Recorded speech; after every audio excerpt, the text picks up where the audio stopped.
We get asked a lot about what kind of system's the best price range for somebody to be within.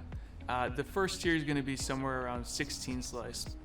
At this point in technology, we're not looking at anything less than a 16 slice for human use.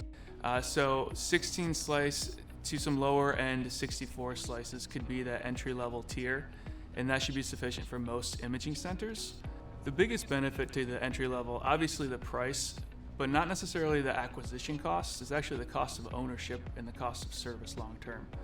When you get into the higher end systems, you can easily be paying $150,000 for an annual service contract, whereas some of the 16 slice scanners are more bread and butter, easier to find parts, easier to service, and can be $50,000 or less a year in service contracts.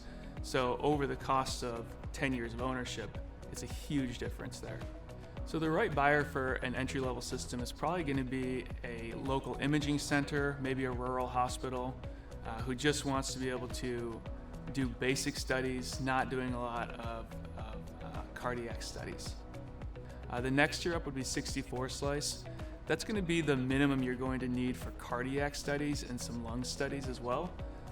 On the intermediate side, service can vary greatly actually depending on the OEM, but pricing could cost somewhere between $50,000 on the low end to $120,000 on the high end for service annually. So the intermediate range is probably the most cost-effective option for hospitals, small hospitals, or even large hospitals. And basically it can do everything that the entry-level scanners can do, but can also do studies on the cardiac side or some more advanced studies.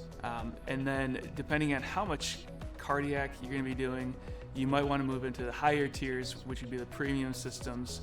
Those could be anywhere from high-end 64s, 128s, 320 slice or 640 slice scanners. The higher the slice capacity, the higher detector coverage you're going to have. And you could either make it a more defined and clearer image, or you can cover a wider array, so you could get the entire heart in, for example, one scan, or the majority of the lung in one scan, depending on your slice capacity.